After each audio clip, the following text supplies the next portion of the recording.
Coming up next on Arizona Horizon, the latest Arizona news from points south in tonight's edition of Southern Exposure. Learn how an old treatment is being used to extend the lives of men with prostate cancer and see the latest high-tech gadgetry designed for border security. Those stories next on Arizona Horizon. Arizona Horizon is made possible by contributions from the Friends of Eight, members of your Arizona PBS station. Thank you. Good evening and welcome to Arizona Horizon. I'm Ted Simons. The Arizona Republic is reporting that State Superintendent of Public Instruction John Huppenthal now admits to anonymously posting controversial statements on various political blogs. Huppenthal has been posting under the names Falcon 9 and Thucydides for the past 3 years. His comments include calling recipients of public assistance, quote, lazy pigs, and comparing the founder of Planned Parenthood to the Nazis. Late yesterday, Huppenthal released a statement to the Arizona Republic expressing regret, quote, if my comments offended anyone. Huppenthal also said that he participates in online blogs as a forum to advocate for and discuss issues related to economics, energy, criminal justice reform, and in recent years, education.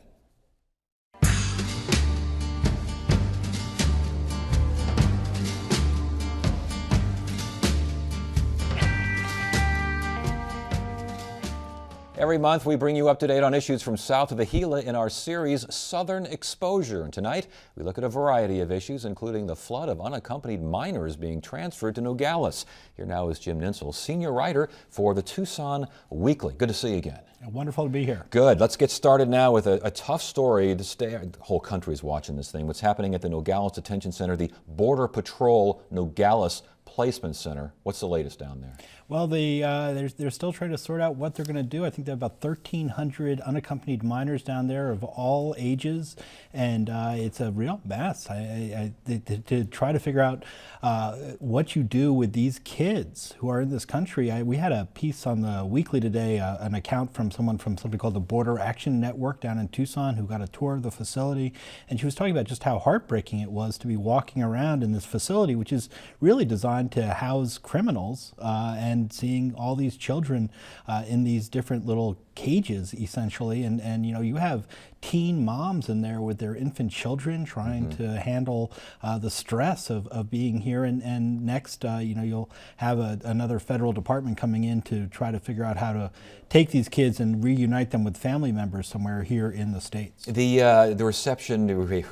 reaction from Southern Arizona residents now, what are they saying down there? Are we seeing protests? Are we seeing efforts from local leaders to try and take care of these kids? I mean, good luck with that. They're in federal custody, but what's happening down there? Not so much protest, but there's definitely an effort among local officials to find ways to try to make their lives a little better, to find ways to make sure that they have the supplies they need. You have local nonprofits trying to gather materials for them and make sure that they're well fed, well clothed, and are being taken care of. Is any of this fodder for the Barbara McSally congressional race down there? I don't know if that, you know, neither one has really come out with a lot of conversation about that particular point at this juncture. All right, and so we'll wait and see, because nationally it just seems like this is a huge story, but there's a limit to what you can do because of the federal nature of the issue.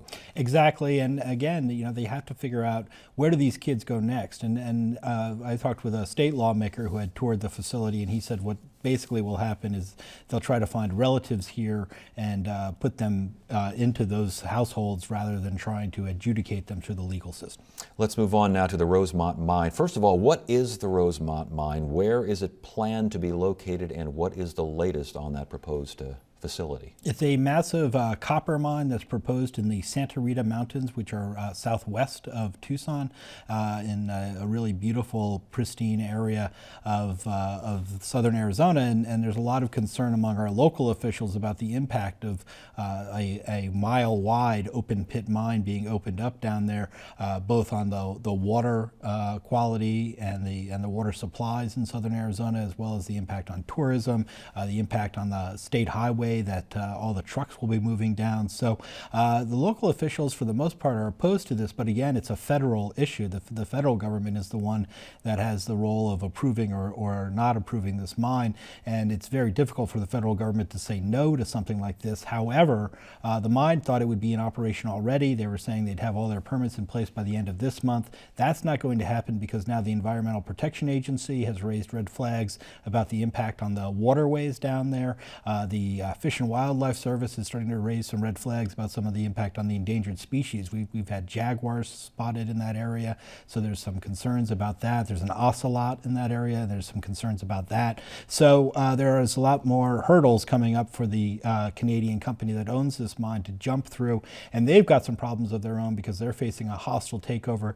This is the first time they've tried a mine on this level, and there's another mining company in Canada that's trying to do a hostile takeover of this company. So a lot left to be sorted out before this mine opens up. What about, I know that there's got to be someone down there who's for this thing, jobs, economy, how much of an impact would a mine, a mile-wide open-pit copper mine, make in the southern Arizona region? You do have the Chamber of Commerce. You have a handful of Republican politicians down there who are saying this is a good thing for the community, and they are fighting on behalf of it, saying that it will create thousands of jobs, or the ripple effect will create thousands of jobs and be a big boon to the economy. So in terms of, I mean, can Rosemont just keep amending their proposal to try to placate either the EPA or the Army Corps of Engineers? I mean, how far along in the process are we? How far along in the process can you still go? Well, they thought they'd be done with the process by now, and they're not. They've have been amending it, and that's what they say. They say these are just bumps in the road. They can continue to find ways to mitigate the damage that they're going to do the aquifer down there, and eventually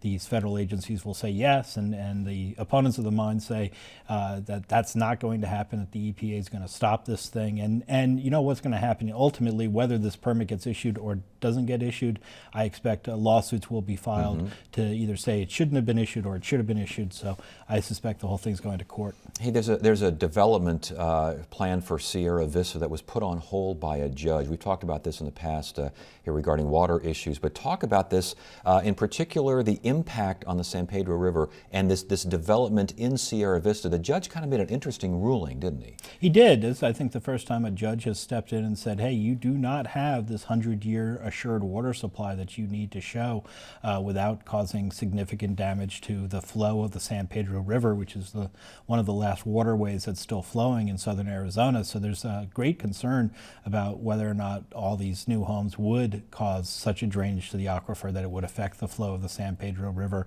And that also connects to Fort Huachuca because the fort's been working hard to try to conserve more water. They also depend on the continued flow of the San Pedro because the federal government wants to see that river keep going. And if there's problems with that, then you could have ripple effect to the fort, where people are saying, well, let's not add missions to the fort, or let's close the fort down in a worst case scenario because of the environmental damage that's taking place. And we should mention again that the curiosity here with the judge's ruling isn't so much that the 100-year plan isn't met. It's that, yeah, you may have your 100-year plan, but look what the 100-year plan is doing to a flowing existing river. Right, and I think that's a very unique case here in Arizona, and we'll see where this goes in the courts as well. What about the reaction down there in southern Arizona? The San Pedro, we hear so much about that. It's a beautiful river, bird watching and wildlife down there. Is it a beloved area? Are people aware of what's being planned there in Sierra Vista? I don't think they're so aware in Tucson about what's going on down there, but in Sierra Vista they're definitely aware of what's going on, and it's a flashpoint. You know, there are people who support it because they say, again, the economic activity is good for the community, and there's people who oppose it because they're concerned about the environmental impact. And last question regarding San Pedro River, is that kind of like a beloved area there in southern Arizona? It seems like it from a distance. How do residents down there treat it? It is definitely a beloved area, and very important again to the tourism industry. The bird watchers come down there, and other eco-tourists come into that area. So it's very similar in some respects to the debate over the mine. Hey, before you go, I know the U of A's got taking part in this mission, this OSIRIS-REx kind of asteroid that Talk to us about this because it sounds fascinating. Really incredible mission that the U of A managed to land. It's $1 billion project. They're in the process of building a spacecraft that's going to take off from Earth, go up into the orbit around an asteroid, circle around it for about 1.5 years, then get up real close to it and give it a little kiss, blast it with some carbon dioxide, capture some of the fragments that come off of it in a little capsule, then send that capsule back to Earth. It's going to land in the Utah desert 10 years from now, and the scientists are going to have a sample of what these asteroids are made up of so they can actually find out a little bit more about asteroid science. Scheduled to launch in the fall of 2016, hitting the asteroid like 2018. And yet this is, as you said, this is 10 years from now when we finally get some results out of this thing, correct? It is, and you know, it's just amazing when you think about all the math involved alone. It's Yes. Pretty tough stuff, and I just find the U of A's contribution to the space program has been remarkable, and this is another step in that direction. It's been remarkable how much interest into, when you go to Tucson, you mentioned U of A, all anyone wants to talk about is basketball. I mean, do they have the same, close to the same level of interest in something like space missions? They do. You know, science is a huge thing down in southern Arizona. They do these science lectures with the U of A College of Science in the spring once a week, and they fill up Centennial Hall with people coming in to hear what these lecturers have to say, whether it's on space science or the mind or what have you. There's tremendous interest in science down there, so this is going to be another feather in our cap. Okay, so we got to keep an eye on this Sierra Vista development, keep an eye again on the Nogales Detention Center. And as far as Rosemont, that thing, again, that doesn't sound very good. They don't sound like they're in a very good position right now. No, I think they did not expect all of these delays to come along, and there are some concerns among opponents of the mine, or hopes among the opponents of the mine, perhaps, that the company's actually going to run out of money. They've had some real problems with cash flow, and they've managed to get another loan released recently that's given them some more operating capital, but they are definitely on the edge financially. All right. Jim, it's always a pleasure. The latest update from southern Arizona. Thank you so much. We appreciate it. It's a pleasure to come up.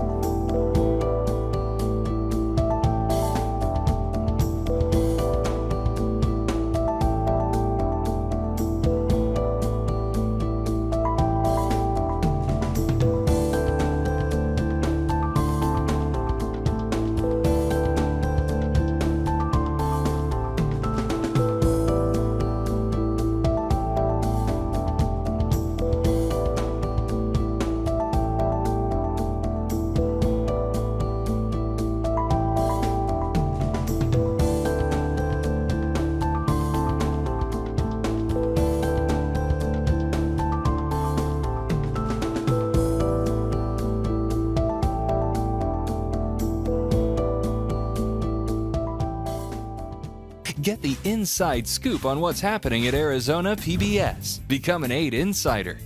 You'll receive weekly updates on the most anticipated upcoming programs and events. Get the 8 Insider delivered to your email inbox.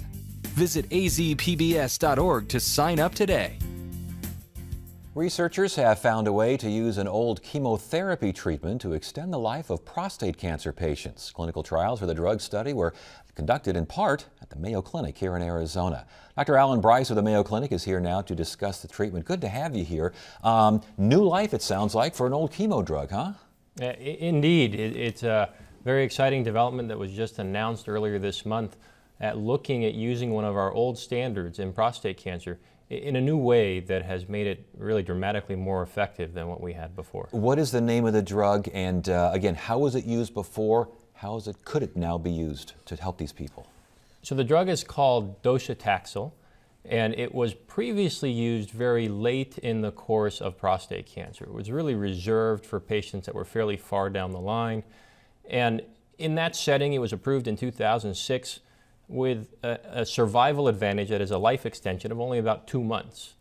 That was modest, clearly. It's not that much to get excited about, but it was the best we had at the time. What's happened in the intervening years, in the last 4 years, there's really been a revolution in prostate cancer. We've had 5 new drugs come on the market, hormone drugs, immune drugs, further chemotherapy drugs. And as all these have come on the market, they've also provided life extension on the order of 2 to 5 months.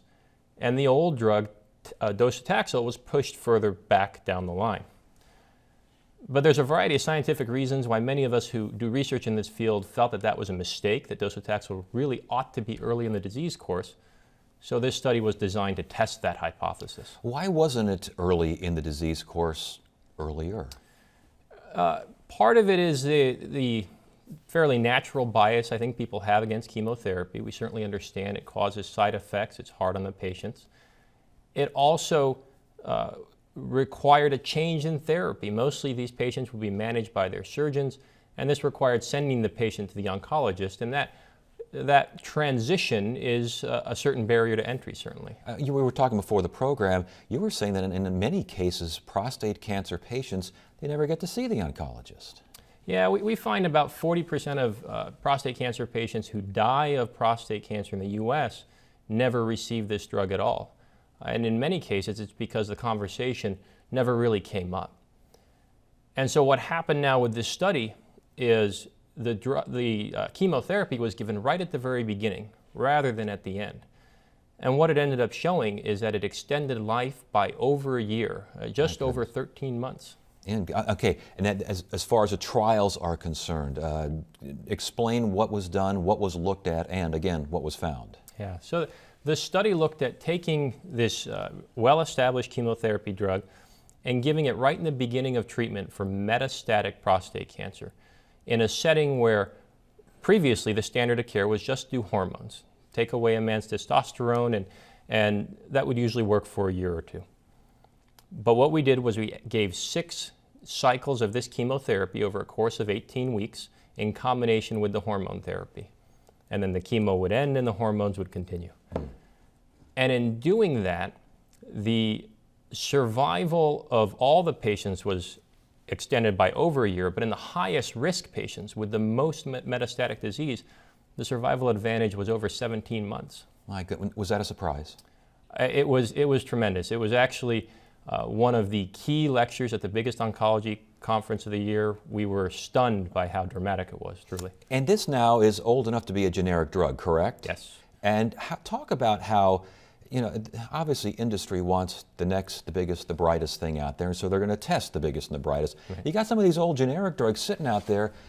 Just doing a clinical trial on something that old, is that unusual? Yeah, that's another part of the challenge and an important piece of the story. Because this is a generic drug, the only way a clinical trial of this size and this expense could be done is through the national clinical trials networks run by the National Cancer Institute. That whole system is under strain right now because of budget cuts at the federal level. And so the biggest cooperative group in the country that Mayo's a part of, called the Alliance, has seen its 2014 budget cut by 40%, really threatening our ability to do these studies. In terms of the drug being generic, the course of treatment we're talking about here only costs about $9,000. The competing drugs are all somewhere in the range of $60,000 to $100,000 for a course of treatment.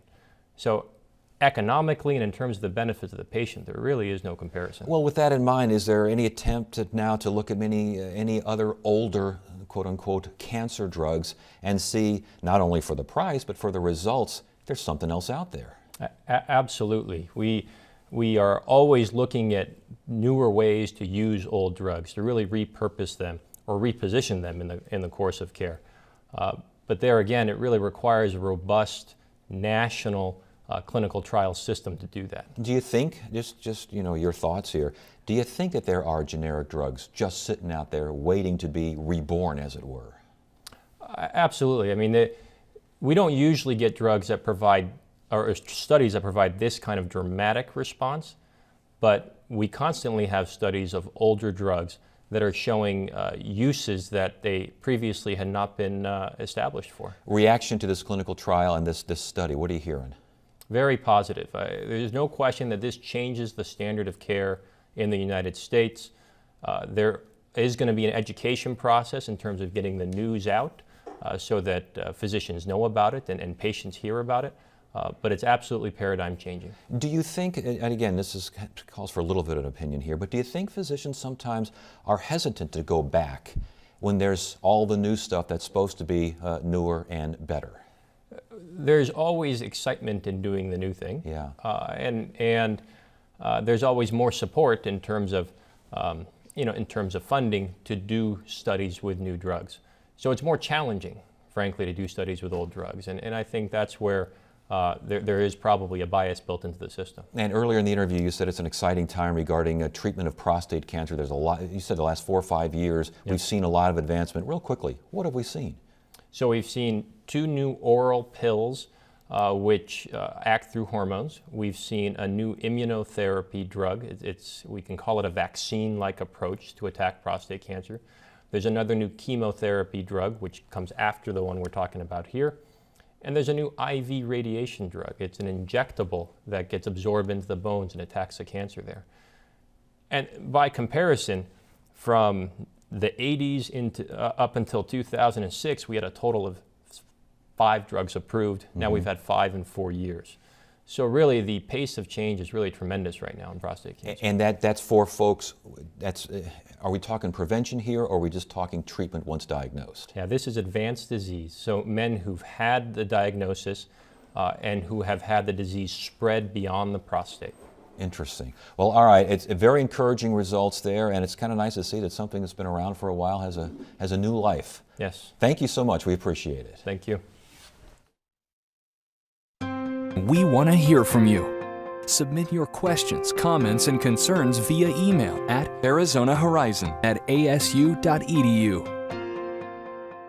The Phoenix Convention Center earlier this year hosted the 8th annual Border Security Expo. The 2-day event attracted policymakers, members of law enforcement, and a number of vendors. Producer Christina Estes and photographer Juan Magana visited the exhibit hall where, it seemed, no move went unnoticed. It offers night vision capability. We do people counting, reverse flow detection. We count the individuals on a 15-minute increment. Among more than 100 companies showing off their latest tools. Ready? Now this is called the Dragon Runner 20.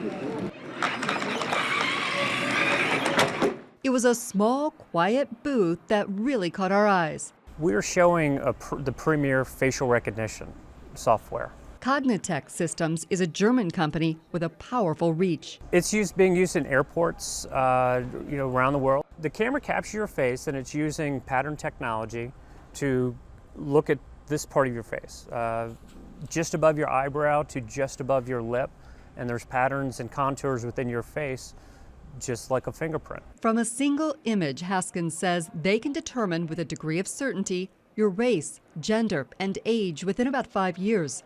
They can verify you're the person on your passport or driver's license, or run your face through a watch list or a suspect database. When it comes to more challenging pictures, Running recognition right now, we still have enough from the face to come up with a hit, but that's generally not good enough. they put a 2D image into a 3D recognition level to generate some facial characteristics. And with that information, we now have a matchup of a suspect at this point. They collect location information too. If a person's showing up somewhere more often than usual, Haskins says they can alert police. So when we're talking about facial recognition, we're not talking about anything that a human can't do. We're just making it faster, quicker, and more reliable. This is used to surveil large areas of the border. New York-based Telephonics already has more than 20 truck-mounted systems along our southern border. This is their latest model. He's got maps of the local area on his computer. He can expand, he can zoom in on certain areas right down to a street level, right down to a house level. He can actually see what's going on. The mast can reach 30 feet high with cameras that can track people 10 miles away. We have found that we have numerous international opportunities for this. As you well know, there's lots and lots of borders around the world with lots and lots of people that don't like each other. For those who don't like the possible invasion of privacy, Battaglia says, You can't have it both ways. You know, the system is built to defend the people. And in order to do that, you have to have a knowledge of what's going on in the area. And the only way you can do that is through some of the electronic devices that we have.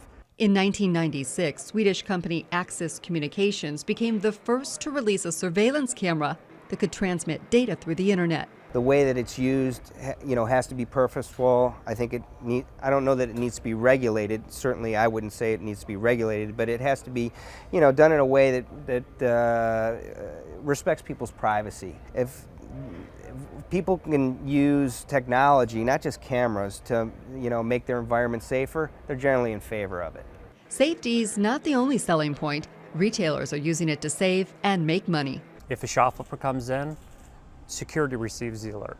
If it's a VIP, concierge or buyer's assistant may receive that notice. Businesses also like to break down the demographics so they can figure out who's shopping when and where they're spending the most time. I was asked, what do you see this in 10 years? I can't tell you where it's going to be in 6 months.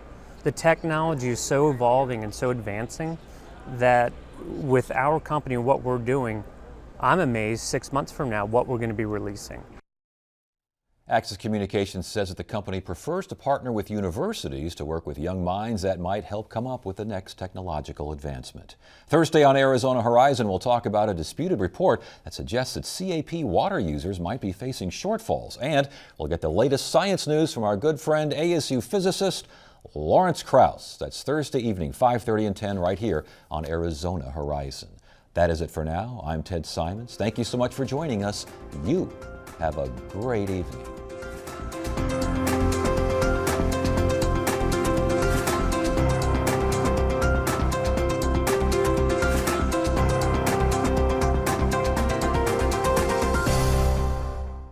Arizona Horizon is made possible by contributions from the Friends of 8, members of your Arizona PBS station. Thank you.